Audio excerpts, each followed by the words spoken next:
예, 윤지은 대표님께서 오늘 장을 다시 한번 정리를 해주셨는데요. 자, 오늘 시장을 보다 보면요, 재밌는 부분이 있습니다. 바로 우리 동학개미, 우리 전 국민의 국민주라고 할 수 있는 삼성전자가 장중에 52주 신고점을 경신하는 기세를 보여줬습니다.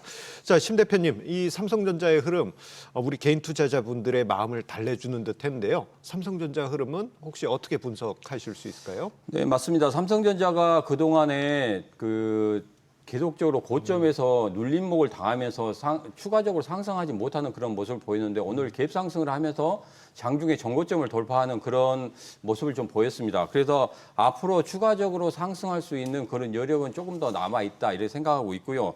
삼성전자 주가가 장중에 7만 4천 원대를 웃돈 것은 작년 2월 21일 이후에 처음으로 지금 돌파하는 그런 모습을 보였습니다. 2년 만에 이런 모습을 보인 것에 커다란 의미를 좀 둘 수 있고요. 오늘 매수 주체를 보면 외국계 매수가 상당히 좀 많이 들어왔거든요. 근데 이전에 그 매수의 주체의 흐름을 좀 볼 필요가 있습니다. 자, 여기에서 조금 살펴보면은 연기금 쪽에서 6거래일 동안 계속적으로 매수를 하고 있었고 외국 쪽에서도 계속적으로 5거래일 동안 연속적으로 매수하는 그런 흐름을 좀 보고 있었거든요. 그래서 이러한 외국인들의 매수세 그리고 미국 증시의 상승 그리고 반도체 업황에 대한 기대감 이런 것들이 같이 엮여 있어서 추가적으로 삼성전자가 상승하게 된 게 아닌가. 그리고 최근에 또 나온 ASML과의 긍정적인 협업 같은 경우에도 추가적인 상승을 만들 수 있었다. 그리고 최근에 보면은 SK 반도체, SK 하이닉스 반도체 향 반도체 테마주들이 움직였다면 이제는 삼성향 반도체 테마주들이 움직여 있기 때문에 반도체 내에서도 여러 가지 테마들이 형성이 되고 있거든요. 그래서 좀 빠른 순환매가 일어나니까 이런 순환매를 좀 이용하셔가지고 조금 더 시장에 빠르게 접근하시면 좋은 수익을 좀 만들어내지 않을까 이렇게 생각하고 있습니다. 예, 삼성전자가 훈훈한 온기가 이어지다 보니까 관련주들의 분위기도 좋아지고 있는데요. 자, 그런데 삼성전자가 이렇게 신고가를 경신한 이후에는 뭐 수급적인 부분을 언급을 주셨습니다만 또 다른 관점에서는 필라델피아 반도체 지수가 제법 강한 흐름을 보여주고 있는 것 같아요. 네, 이번에 이제 필라델피아 반도체 지수를 보게 되면 2년 만에 최고치를 좀 달성하는 모습들을 보여주게 되면서 삼성전자는 어떻게 보면 좀 신고가를 또 달성을 하고 또 강세의 흐름들을 보여줬던 시기가 굉장히 또 밀접하게 연관들을 지을 수 있을 것 같습니다. 그래서 AI 기반으로 움직이고 있었던 국내 증시에 있던 종목들도 강하게 흐름들을 잡아줬었고 AI 기반되어 있는 종목들이 대부분 더 반도체에 있는 종목이기 때문에 미국에 있는 필라델피아 반도체 지수와 우리나라에 있는 반도체 종목들의 어느 정도 커플링들이 좀 일어나고 있는 상황입니다. 그래서 지금 필라델피아 반도체 지수가 더 올라가게 된다면 우리나라에 있는 AI 기반으로 반도체에 있는 종목들도 추가적으로 또 상승폭을 보여줄 수 있기 때문에 관심들을 좀 가져보시면 좋을 것 같고요. 최근에 성장세에 대한 부분들이나 아니면 전망치에 대한 부분들도 좀 올라가고 있는 부분들도 있어서 앞으로 조금 집중해서 지켜보시면 우리 또 포트에도 도움이 될 것 같습니다.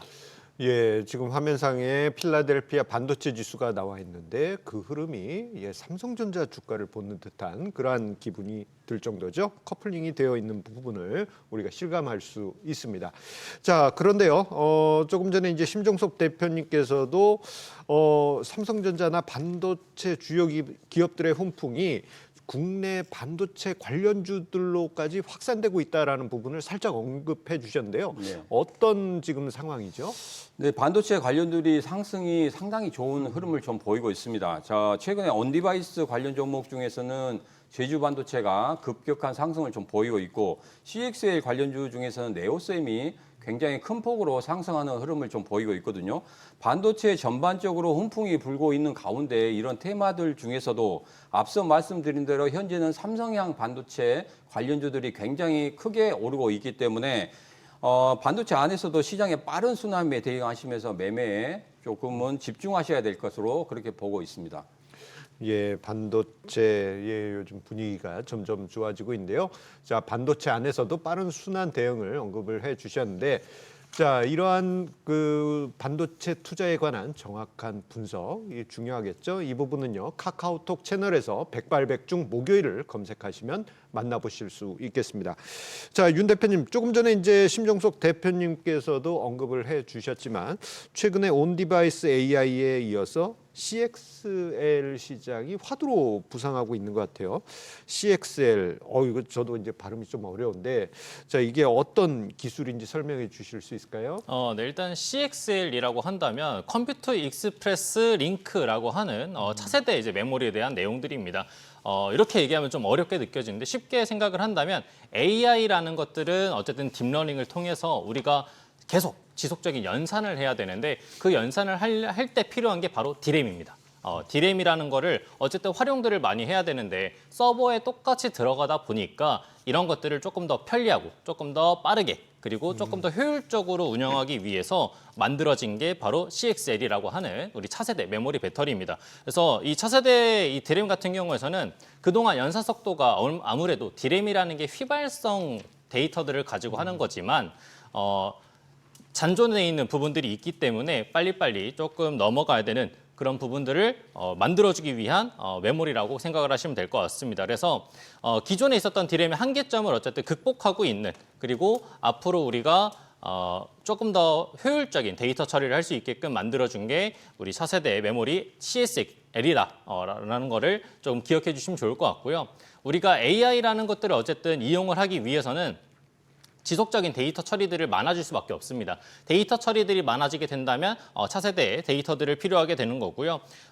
데이터 양이 어쨌든 기하급수적으로 늘어나게 된다면 우리가 D램을 활용할 수 있는 용량이 8배에서 10배까지 또 늘어날 수 있다는 점이 미래에는 우리 이 CXL이라고 하는 차세대 메모리가 필수구가 결한 그런 요소가 될 것이다라고 생각이 좀 됩니다.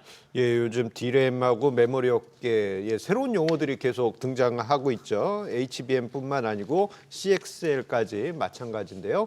자, 그런데 삼성전자 관련해 가지고 메모리 시장 분석을 하는 자료들을 보다 보면 CXL 개발에 삼성전자가 진심을 담고 연구에 매진하고 있는 것 같습니다. 네, 맞습니다. 그 삼성전자가 챗GPT 관련해 가지고 특화된 새로운 메모리 인터페이스인 CXL에 박차를 좀 가하고 있는 그런 모습을 좀 보이고 있습니다. 지난해 5월에는 세계 최초로 CXL 1.1 기반인 CXL D램을 개발한 데 이어서 올해 5월에는 업계 최초로 CXL 2.0을 지원하는 128GB CXL D램을 개발을 했습니다. 자, 현재 HBM 같은 경우에는 SK 하이닉스가 거의 뭐 시장을 주도하다시피 하고 있기 때문에 삼성전자에는 CXL에 만큼은 시장을 내어주지 않겠다 이런 뭐 흐름을 좀 보이고 있는 것 같습니다. 그래서 전체적으로 시장을 주도하기 위해서 양산을 지금 올해 뭐 한다고 하고 있기 때문에 삼성전자 같은 경우는 이번에 4일 날 총 4종의 상표를 출원했는데 이러한 상표를 출원한 것이 바로 양산에 임박했다는 그런 이야기가 좀 나오고 있습니다. 자, 또한 그 인텔의 차세대 제공 플랫폼 그리고 중국의 팹리스 업체인 몬타지와의 협력을 통해서도 CXL 생태계를 확장하려는 그런 모습을 보이고 있기 때문에 삼성전자는 CXL에 거의 사활을 걸지 않았나 이런 식으로 좀 느끼는 그런 부분이 있기 때문에 사업에 정말 진심인 것 같은 그런 느낌을 가지고 있습니다. 예, 삼성전자의 CXL에 대한 진심이 전 세계에 통하면서 사업적으로도 흥했으면 좋겠는데요. 자, 이렇듯 이제 HBM에 이어서 CXL이 다음 타자로 시장에서 주목을 받다 보니까 관련한 종목들이 움직이는, 준동하는 그러한 흐름들이 나타나고 있습니다.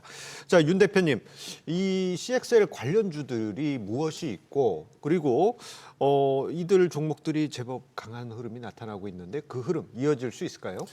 일단은 저는 이어질 수 있다라고 좀 생각을 하고요. 이번에 CXL 대표 주자로 올라왔던 게 이제 바로 네오셈이라는 종목인데 네오셈이 이제 상승 랠리를 먼저 우선적으로 좀 보여줬던 부분들이 좀 있고요. 뒤따라서 오키스전자라던가 퀄리타스 반도체, 그 다음에 코리아 서키트 같은 종목들이 추가적으로 연이어서 이제 랠리들을 보여주게 되면서 CXL 관련돼 있는 종목들이 좀 강한 테마적인 흐름들을 잡을 수 있었다라고 볼 수 있을 것 같습니다. 그래서 앞으로 AI가 발전하게 된다면 이 CXL 관련 주들 또한 다시 한 번 더 관심을 받고 또 온디바이스 AI랑도 또 어느 정도 또 연관이 되어 있기 때문에 지속적인 관심과 수급들은 들어갈 수 있지 않을까. 그렇기 때문에 앞으로도 집중해서 볼만한 테마가 되지 않을까. 그렇게 좀 생각이 됩니다. 예, 이제 반도체 시장이 점점 기대가 커지게 되면은 자연스럽게 국내 반도체 장비 업체에 대한 낙수 효과 기대도 커지게 되죠. 자, 그렇기 때문에 두 대표님께 반도체 장비주 또는 반도체 관련해서 최선호주가 무엇이 있는지 여쭤보도록 하겠습니다. 일단 심 대표님, 반도체 섹터에서 어떤 종목들 관심 있게 보고 계실까요? 네, 오늘은 뭐 신규 상장 중인 퀄리터스 반도체에 대해서 좀 이야기를 해보도록 하겠습니다. 이게 이제 2017년도에 삼성전자에서 나온 연구 개발하는 박사님들이 나와서 설립한 그런 기업이거든요. 그래서 여기에서 보면 국내 IP 업계 가운데서는 최대 규모의 연구 개발 인력을 보유하고 있는 그런 업체입니다. 그래서 여기 같은 경우에는 주목에 봐야 될 그런 부분 같은 경우에는 바로 국내 초고속 인터페이스 IP 분야에서 독보적인 경쟁력을 좀 가지고 있다. 이런 것을 조금 더 포인트로 좀 잡으시고요. 현재 구간에서는 60분봉 상에서 어느 정도의 조정을 좀 보이고 있기 때문에 지금 단기 3만 원까지도 조금 눌릴 수 있습니다. 거기까지 눌릴 수 있기 때문에 여러분께서는 조금 더 거기에서 분할 매수로 좀 들어가시면 충분한 수익을 다시 한번 만들 수 있다. 이렇게 말씀드리겠습니다. 네, 그리고 관련돼서 이제 엑셀 관련주들 모두 말씀하셨던 것처럼 굉장히 또 화려한 라인업들을 가지고 있는 종목들이 많습니다. 그래서 이번에 제가 또 같이 준비한 종목은 이제 코리아 서키트라고 하는 종목인데 반도체 라인 기업으로 봤었을 때 종속 기업으로 관련돼 있는 종목이 테라닉스, 그다음에 인터플렉스, 그다음에 시게네틱스라는 이제 기업들을 반도체 종속 기업으로 또 보유하고 있는 기업입니다. 그래서 반도체 쪽에서는 나름 각광받는 기업이라고 보시면 좋을 것 같고요. 지금 반도체 업종이 아무래도 부진했던 부분들이 있었지만 코리아 서키트 같은 경우에서는 FC-BGA라는 분야에서 매출이 지속적으로 나오게 되면서 재무적으로 좀 안 좋을 수 있었던 부분들을 충분히 방어를 좀 해줬었다. 그렇기 때문에 이번에 CXL 이슈나 아니면은 반도체 업황이 다시 한번 더 회복되게 된다면 우리 코리아 서키트가 다시 한번 더 올라가지고 주가의 흐름들을 다시 한번 더 잡아주는데 다소 좀 긍정적인 영향을 주고 조금 더 탄력적으로 올라갈 수 있다라는 점이 좀 긍정적으로 보이는 것 같습니다. 그래서 같이 볼 수 있는 또 기업으로는 아까 말씀하셨던 퀄리타스 반도체나 테크잉 이 두 종목까지 같이 좀 보시면은 앞으로 좀 재미나게 우리 관련돼 있는 종목들을 볼 수 있지 않을까 생각됩니다. 예, 두 대표님과 반도체 시황과 더불어서 종목 이야기 나눠봤습니다. 여러분들의 투자에 도움이 됐길 바랍니다. 그리고 주식에 대한 유익한 정보 카카오톡 채널을 통해서도 만나보실 수 있겠습니다. 백발백중 목요일을 검색하신 후 친구 추가하셔서 다양한 정보 얻어가시기 바랍니다.